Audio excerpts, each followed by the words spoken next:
Bien, moi je ne comprends pas. Maintenant, ce qui est très grave, les derniers matchs du Mali contre la Zambie, Odo.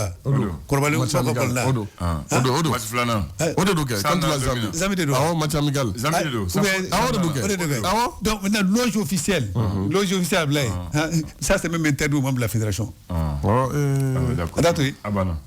On appelle ça nos commentaires. Voilà. Donc, le ministre de Bina, fédération moi pour tes dossiers ou le titre est reconnu. Et monsieur là. Quand nous officiels pour datouiller, alors que le ministre est là avec les enfants, alors que les enfants ne doivent même pas aller dans ça. Dem sunu yɛrɛ ma ka taa sigi yen nɔ denmisɛnninw ni denw na ni tɛ sigi denw bɛ se ka taa accompagner ka to sigi fan wɛrɛ fɛ parce que personnalité voilà oui Fama de ani fɔ de don ça dit personnalité a b'a fɛ ka kuma de quoi bien jumɛn bien le hɔrɔma dɔ ye na kuma bɛ fɔ mais n b'a fɛ ka min fana fɔ Fama de parce que ka b'a fɛ ka dusu bɔ de n ka cɛkɔrɔba ko ni sɔmina ɲɛnamin na k'i b'i sigi Mamadou ko sala ko kana dimi yɔrɔ aw ma kana dimi parce que ba ko dimi de ça ko Fama de Drake ba dimi de nda dimi maintenant ba mi fo o ko no siga fam ko fédération Mali ali shinmachi ko ministre de Bido la ka mɔgɔw ko fédération président dɔrɔn de bɛ don les membres du comité exécutif ko machine de loge officielle là ni ne fédération ne do président voilà la dernière fois fédération président ko d'accord ni ko on ndido o mita sigi on a to ministre kenda sigi na ka demsenu ani ya ka fait invité donc ko ne ba de ko kuma ko ba bibal ko fédération ba le contrôle là e ko kutedo amne to allez vous contrôle on a dit contrôle là question qui est contre qui moi je n'ai jamais entendu ça ministre des sports inter ani fédération président ɲɔgɔn cɛ min bɛ a ka dun dɛ voilà donc c'est trop compliqué mais loge officielle les premiers responsables de la fédération doivent être là kuma b'o la wa ma fɛ ka min fɔ ni ko wɛrɛ tɛ yen o kuma ye wa o kɔni man ka kɛ kuma ye mais an dan m'a datugu ni min sa après Baxi ye fana ka na dimi ayi mɔgɔw bɛna min fɔ an dan c'est comme une maison une nouvelle maison n'i y'a jɔ c'est à dire terrain filɛ terrain yɛrɛ entretien ɲuman ye activité ka k'a kɔnɔ donc u ko o yɔrɔ la parce que ni activité tɛ k'a kɔnɔ donc terrain bɛ dégrader de. Siga t'o la. Voilà. Bien, merci. Sekou, tu connais la sage-femme? Moi, donc. Je n'ai pas dit une femme sage, hein. J'ai dit sage-femme. Voilà, c'est différent. C'est le français, Bakary. Je n'ai pas dit une femme sage, sage-femme. C'est différent d'une femme sage. La sage-femme, tu connais? Oui. D'accord. Maintenant, un homme qui fait le métier de sage-femme, comment on l'appelle? T'es sage homme ça. Sage homme. Bakary. Toto ne cherche pas lui. Lui s'appelle sage homme. Terminé. Voilà. Bon voilà, le mot. Tiens-toi bien, ouvre l'oreille. Maillotissier. Le maillotissier. M-A-I-E-U-T-I-C-I-E-N. Un maillotissien, c'est le nom masculin de l'homme qui exerce le métier ou la profession de sage-femme. Voilà. Il est dérivé de maillotique, qui veut dire l'art d'accoucher. Et la sage-femme, c'est cette femme dont le métier est de surveiller la grossesse, d'assister les femmes lors de l'accouchement. Et l'homme qui fait ce métier, on ne l'appelle pas sage-homme, mais on l'appelle le mailloticien. Voilà. C'est un mot qui vient d'où? On dit qu'il est dérivé de maillotique qui veut dire l'art d'accoucher. L'art d'accoucher. Voilà. Maillotique. Donc il y a des hommes qui sont des sages-femmes. Mailloticien. Mailloticien, c'est l'homme qui exerce le métier de sage-femme. Oui. Il te faut. Envers.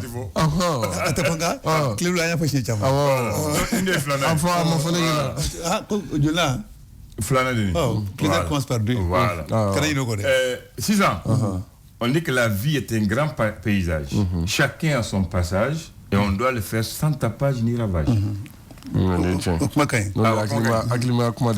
mots de la scène de théâtre.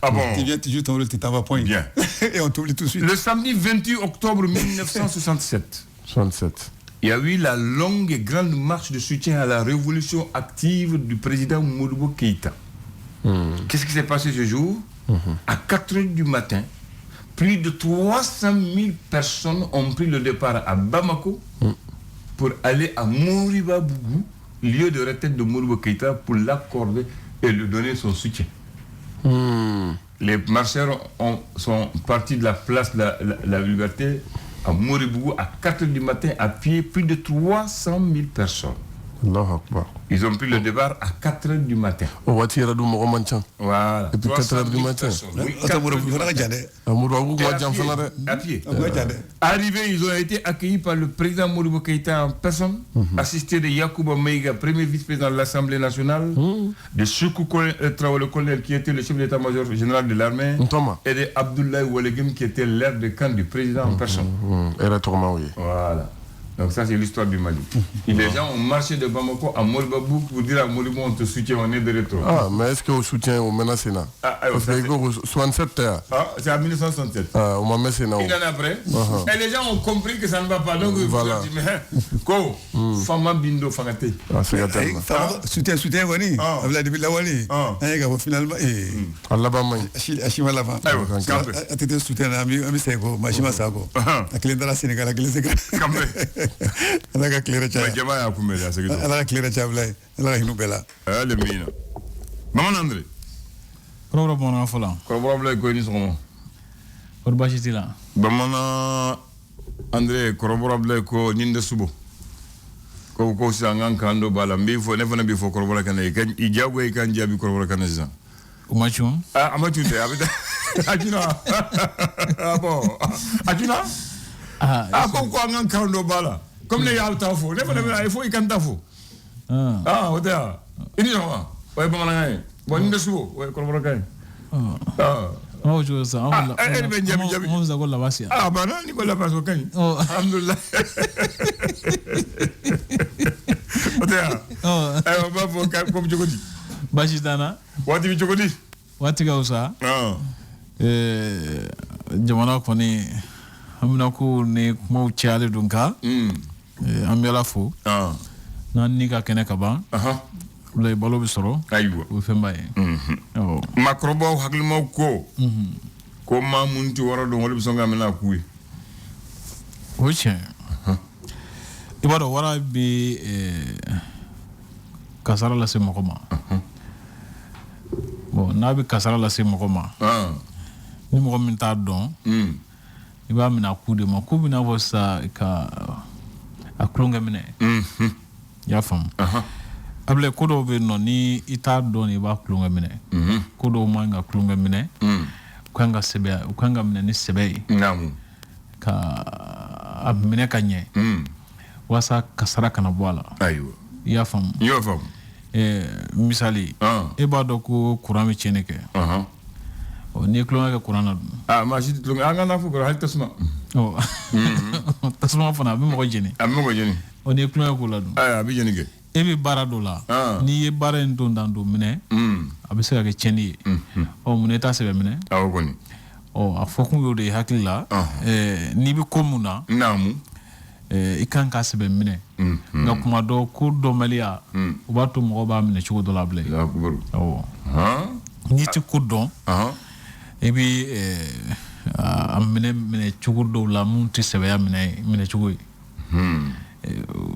misalanga bare kuma yi namu yoro mo manga klonga ka kuma la de asikatola kuma ni kuma fora o ya folende ayo ya fam o nga mo minti kuma don abutulenge nay o klonga na wata ke mun kada abo foye amba ko jeni muye ko ni nyine chokoroba e kulumu sige ferela ko ni jok madden kumboro bo wili grabasal o tiable benisranya fendo Allah akbar benisranya fendo benisena bagado jakuma bi si nyina wala parce que jakuma fana balo e nyina di iba donc a foku mo bi sira femunye no sira nam uma istendu ka ko fon femina hal ni kele no ga ka nyabi chen bulo Allah akbar sabule ka fero bi chen o mo mi sila fana nam no o mana balika sima able bi chuga folom no bi bulo Allah akbar o hakilla kuma nyode o ko nyina chokoroba ko ni kulu musigi ferela ko ni jokuma dembora wuli gaba u garba ga wuli sablo bisra ble Allah akbar bisra ne ko fo mo bisra femu ya ble ni o yeti chugo la ble kabako logo beni se na bagado afamuna o nyina ma era o ya ble Allah akbar bismillah ayiwa bi ye juma ye siga t'o la kalo tile 28 don octobre kalo sanba 2022 fasiribagaw ye sɛbɛnni kɛ fasiri gafew kɔnɔ fasiri kelen bɛ nani ɲɛ an bɛna lajɛ fɛrɛtɛ fɔlɔ min ye ka se ka kumaba dɔw fɔ mɔgɔw ye walasa mɔgɔ ka se ka faamuli sɔrɔ a ko dɔw la Ablaye tubarikala an b'a daminɛ ni gafe mun tɔgɔ le républicain mun de b'a kɔnɔ sɔgɔmada in na de républicain kumanen don ko sariya ko bunakun kan ɲɔgɔndan dɔ kun kan ka kɛ walasa ka sugandili dɔw kɛ ɲɔgɔndan hukumu kɔnɔna na ko bɔ kɛra kalama k'a fɔ dɔw ka kimɛli sɛbɛnw n'o ye diplôme ye k'olu ma sɔrɔ ladiriya kɔnɔ Ablaye ko a gafew bɛna lase kiiritigɛla ma n'o ye procureur ye an sera fɔ la n'i ma diplôme sɔrɔ sira jɛlen fɛ n'u sera sariya tigilamɔgɔw bolo Ablaye donc o tigi y'o de y'u yɛrɛ dɔ ko la a gɛlɛyara e ma t'o yira yɔrɔ wɛrɛ fo sariya fo justice olu ka concours kɛnɛ kan Ablaye ayiwa n da bɔra kuma na a kuma ka ca o kɔfɛ sariya suba gafe kun fɔlɔ min bɔra n'o ye avant projet de la constitution ye Ablaye ko sariya kiiritigɛla minnu ye magistrat o ka lafasa tɔn olu kɔni y'a jira sa k'a fɔ ko yɛlɛma dɔw donnen don a kɔnɔ min bɛ wele ko état de droit n'o ye jamana ye sariya bi matarafa jamana min kɔnɔ baara ko bɛ ɲɛnabɔ ni sariya ye jamana min kɔnɔ Ablaye ko an bɛ kisa min na ko ni a tora nin cogo la k'an bɛ ka segin an kɔ o kɔfɛ a yira k'a fɔ ko camancɛ kalanso bunakun kan i b'a ye k'a fɔ ko kalanso 500 jate ko a t'u bɔ dɔɔni nka ko a n'o man ca ko olu kɔni jateminɛna k'a fɔ kɛnyɛrɛye kalansow don minnu ni kalan t'a la ka k'u kɔnɔ walima n'u ka sɛbɛnw man ɲi k'u jatera o sɛbɛn o kisa 2 de kɔnɔ Ablaye Ndane polisiw kɛli ni sapeurs-pompiers kɛli sɔrɔdasi ye o ko colonel Asimi Goita ye a sariya sɛbɛntiya n'o ye ka promulguer kuma banna fɔra banna maintenant problème kelen bɛ dɛ ministre de la sécurité et de la protection civile o fana kan ka tunu n'u bɛɛ kɛra soldat u bɛ taa ministre de la défense lajɛ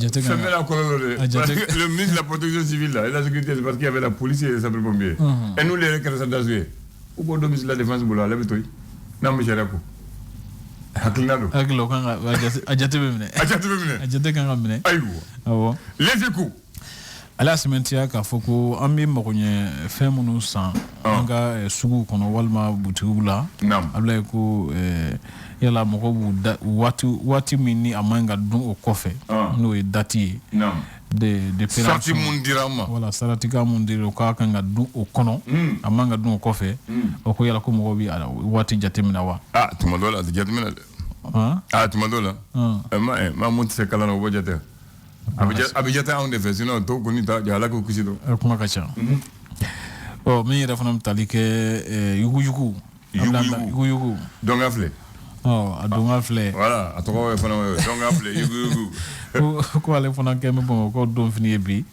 sabula ko maa caman bɛ ka girin ka ɲɛsin a ma an waati min ko sisan Ablaye yuguyugu i b'o kɔrɔ dɔn wa i t'o kɔrɔ dɔn de k'a ta k'a lamaga fɔlɔ voilà comme ale tɔrɔlen don i b'a i bolo da kɔrɔ k'a sɛbɛn k'a lajɛ o de ka yuguyugu ka i ka ɲuman suga o ka ɲuman suga o de tɔrɔtɔ yuguyugu a yuguyugu k'i ɲɛna tɔmɔ voilà yuguyugu i ka ɲɛna tɔmɔ maintenant n'i y'a don donc an filɛ n'a ɲɛna wa ɲɛna i bɛ taa an bɛ sɔrɔ ka bɛn a la voilà l'indicateur de niveau ko kalanso minnu ni a yira k'a fɔ k'u tɛ sariya kɔnɔ ni yamaruya sɛbɛn t'u bolo ka kalan di walima kalanso dɔw bɛ yen nɔ ni u datugulen n'u ti baara la Ablaye Ndane k'u ka ca kosɛbɛ lycée kunda ani baara ni baaradege kalanso kunda kɛnyɛrɛyew ka bolo kan Ablaye Ndane o ko a kɔni ka se 400 ye o jateminɛ na an ka kalanko ɲɛmɔgɔw fɛ o kɔfɛ sa ko coronavirus bana kɛlɛli siratigɛ la ko a ka ca ni boloci fura 300 jate o ko Siniwa jamana o kɛ dɛmɛ ka lase an ma togodala musow ka don o ta ko 26 Ablaye ko a ɲɛnamayara kunun ko Banamba Kulukoro région la Ntabakoro o ko so min bɛ wele ko logement sociaux 2,274 o ko olu kɔni dilen ko k'u datugulen don wa ko u lasɔrɔli fana man nɔgɔn yorosu ko mugujugu perenda do perenda ni moko yi no ko moko keleni tura ko da fe moko saba lu jugina ko mianga o keleno ko nyon ko medo buluda bon ko yano na wule ko mamala ko kalo kle nani ka se kle woro ma novembre kalo na tay ko buna nyon ko me do buluda bon ko yaga nyefolu ke ko la hala do kan ablandan ayo l'indépendant ko kimeli sebe munun yira ka foku masoro sharia kono sharia critique la ka nyon dando hukumu konna no sugandili nyon dando e o ko abse kema wolo flani bisaba ni kelen jatima minu keme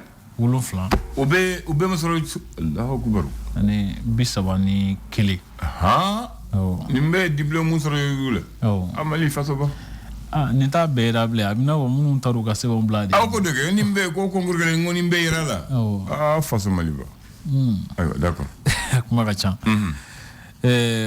ana wadonga haga wala fasal tomme wule ku man urachi watch mulu yi dantigale sevendo bo la kana go sraka mbina kan gaw konnana yira ka foko ya asementia ka foko ma sidra mo keme chama kulu fara oku matan chama fana be no ma batan chama fana be no minum bodu sigoro la kadamne marsikalu la kasi utukalu ma anka jamana yoro ko fole no na blay koro wal kele binan ni woro la halo strategela maître Kasim tapoya sementia ka foko sharako buna kunkan ko sorna don dob seke wasa kasika ko noya wado shina bo ye muso ka gele abaye o min muso chama segen kusube kase awo yira saka foko kumaba o indépendant mo ne ale ko sera ka nyongo soro ga akila fana falen do ke banen kuma langale sera ka bo ikumbo jila atala o akema ka sira do di aku stratégie kan awle o e menti dala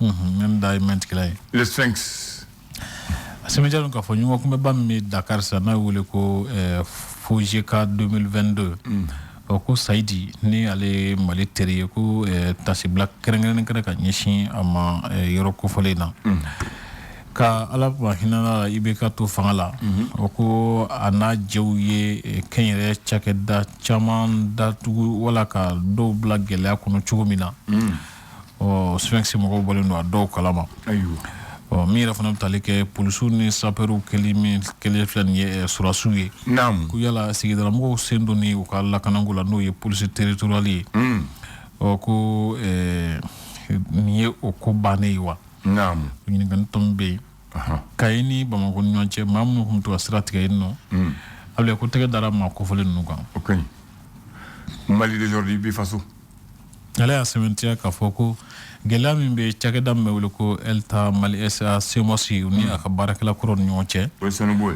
o ko abla ko kuma cial ndo kusube o ka sawu ke ko akko kan ngena bo chugumina ni o ye rédaction de la procédure judiciaire o ko nakasale no 600 cour d'appel la Bamako ya no tala kasega bo no la ni ya ko char ko mamuna cinya dama fu o cien no tan cien fora ko mando keleb jiso daba jawara ko alay hakila di sharia sumba gafi folenga alay ko aye nyefoli chama ke munu majira ka fo kuma sigida chama mala yele makanga do mununa abse ka fo parce que atete wati atete sumba ko mun kale de oke donc aba forol aba ka forol wa ko madame Boire Félix Sugo ale a nyine ka fo fiembo daka di ama ka kasula doina abi bolé ko ako nagasale no ka so ke ko nyine la nyine kra ka fo se fo wori million kemen duru kasara abla nan ko balale no ko de tongro folo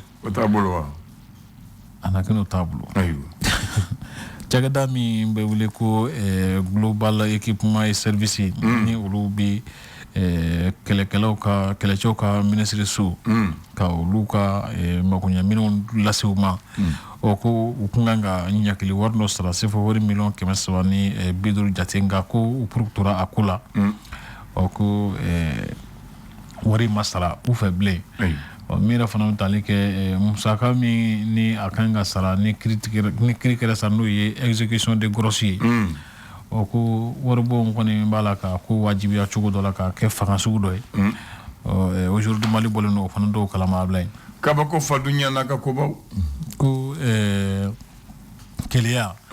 O kɛra sababu ye manden commune kɔnɔna na ko mɔgɔ dɔ yɔrɔ min bɛ wele kɛrɛnkɛrɛnya ko Mamaribugu abula nana ko ma dɔ bɛ yen nɔ min tɔgɔ ko Mustafa Bagayoko o ko ale kun sigara muso la k'a fɔ ko a bɛ ka dɛndɛ kɛrɛfɛ ni cɛ wɛrɛ ye o ko a sigara la de dɛ siga dɔrɔn ko a fana ye muso in minɛ ka a fa Ablaye ni fal juguma yɛrɛ ko k'a tigɛ Ablaye hawle wala quwwata a sera ni ma décapité est-ce que a sera ni ma Ablaye hadamaden tɛ fɛnw n gɛlɛyara dɛ gɛlɛyara ale b'a ye kiliya jugu ye ne yɛrɛ yɛrɛ est-ce que nin dɔw ye keleya bilen ne mi yɛrɛ ɲininka ni maa dɔw n'u hakili bɛ ɲɔgɔn fɛ siga t'o la n'o tɛ ne bɛ to k'a fɔ kuma bɛɛ furu kɔnɔ furu ma se nin ma n'aw tɛ bɛn a la a ye ɲɔgɔn bila ne hakili la a ye taa a ye fara ɲɔgɔn na o de ka fisa ko la n'o tɛ a ma kɛ tiɲɛni ye sa a jugu dɔn et puis a b'a suivre kaso la denw bɛ kɛ mun ye sisan foyi a ko gɛlɛyara dɛ a gɛlɛyara ko Moribabugu fana dɔw kurun dafirilan maa 7 ye yen nɔ ji la ko maa 1 ni toro ko dafɛ Ablaye o si banna cɛgɛni na ko mobilibatigi dɔ ko mobili y'a a dɛsɛ kasara kɔni sera parantikɛ ma sabula ko ni tora ko dafɛ o kɔfɛ mobili kasara wɛrɛ min kɛra Sugunikɔ sira la a yira yen nɔ k'a fɔ ko sina taamala dɔ min si bi san 35 jate la Ablaye ko ale kɔni fure bɛ a ye kasara sɔrɔ ko a fure kɔni bɛ hôpital du Mali hôpital Gabriel Touré awɔ hôpital Gabriel Touré fure mara yɔrɔ la waati ninnu na a somɔgɔw dɔnnen tɛ fɔlɔ o kɔfɛ sa min yɛrɛ fana bɛ tali kɛ Bamakɔ ni Segu cɛ ko binganikɛlaw bina mɔgɔ ta mobili dɔ kan kari 5 ko u taara n'u bolofɛn caman ye nafolomafɛnw ani fo ka taa se fɔ wari yɛrɛ fana miliyɔn 20 jate ma Ablaye an b'a kuncɛ ni Mali tribune mais fɛn min bɛ wele ko Coca-Cola ko u bɛ ka na Mali la Ablaye min yɛrɛ fana bɛ tali kɛ sefɔ wari miliyari 20 ko dɔ est-ce que o de fɔra a lajɛ dɛ il s'en va a bɛ ka taa s'en va de sɛbɛnnen don a bɛ ka taa ka bɔ gafe nana kɔfɛ y'a fɔ ten an ma waati sɔrɔ ka lajɛ ka ɲɛ voilà s'en va awɔ parce que ne ye ɲɛ fila kɛ yanni ka na awɔ ne ma waati sɔrɔ ka ɲɛ fila kan kosɛbɛ a bɛna ko bɛna taa ka bɔ Mali la o kɔfɛ min yɛrɛ fana bɛ tali kɛ waribon ka fara ɲɔgɔn kan kuluba n'o ye APBF ye o ko sefɔ wari miliyari 200 ko kuma dɔ bɛ yen nɔ min b'a la ka munumunu banque dɔw kɔnɔ k'u kɔni ye jigisigi kuma di Ablaye Andani ni ka kuma in ngalontigiya nka fɔ k'u ye jigisigi kumaw di nka u ma kuma in ngalontigiya wa u ma a sɛmɛntiya fana o tɛ ayiwa an t'a to ta sɔgɔmada in na an b'a to ta sɔgɔmada ni côté ko waati yɛrɛ surunya ka ban n b'a fɛ ka mun fɔ ye dɔrɔn an bɛ Bamako Banbagnare 28 octobre 1967 a sɔrɔ Modibo ye révolution créée u ye coup d'état kɛ Kwame Nkrumah la Modibo b'a dɔn que sisan kɔni ko b'a fɛ ka tiɲɛ ko révolution donc mɔgɔw de ko olu bɛ Modibo ko b'a suivi soutien donc mɔgɔw de wulila 4 heures du matin Bamako yan le samedi 28 octobre 67 4 heures du matin 300 000 personnes. Ils ont pu le. Bamanangan 300 000 c'est joli. Bajuli. Moi, Bakime Saba. Bakime Saba. Kabo Bamakoya. 4 heures du matin. Castro Moribo, faut Moriba Bougou à la Forola, la Fayalendo. Au Tara Fola, comme Moribo Ambuko, on te soutient. Que la longue marche de Moriba Bougou du 28 octobre 67, marche de soutien pour la révolution active de Moribo. Au Tara 4 heures du matin, Castro Moriba Bougou.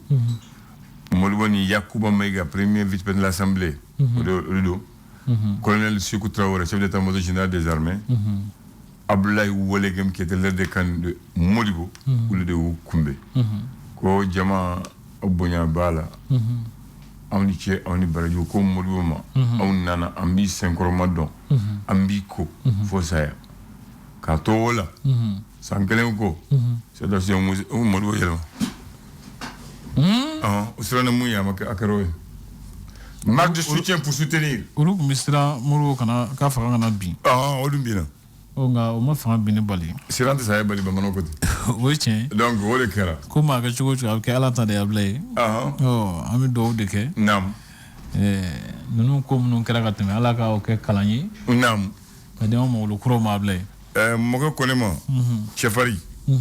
Fanga. Wari. Togo ko ala le bodi. O tien. Na ban fana sera ala de bo ba ma to ba. O tien. Atigiti setala ma wala setala. Garde côté ma bali wala. Chefari ya tala duguni. Ko fama bindo ko fanga te. O tien. O tien. O fanga bindo fanga te o sabula fanga wala de wuli ka adafiri. Écoutez. Oh, fanga fla binyo. Ah, bamana ko te ko fama bindo ko fanga te. E fanga te. Ko ni fama fana bina fen flado. Ko ni fama bina ko kono bi yereke. O tien. Ko ni kono me yereke ko sheba na de belaka. Ano fa mo bi jense. Be ba yini kata yoro wala soro kata ikundu we. Voilà. O de kan fa ko ni fama bina ko kono bi yereke. Amba ku njelu muye. Musuko ba do kono ma ko fama son jugu fodo ya bindo. O tien no te ni wa yina kan mo jagila la da blay. Awo. Ni jama la tisiu. Ayo kambe. Ala ka do re ida. Le flash. Le flash d'information avec la rédaction de Clédou Info.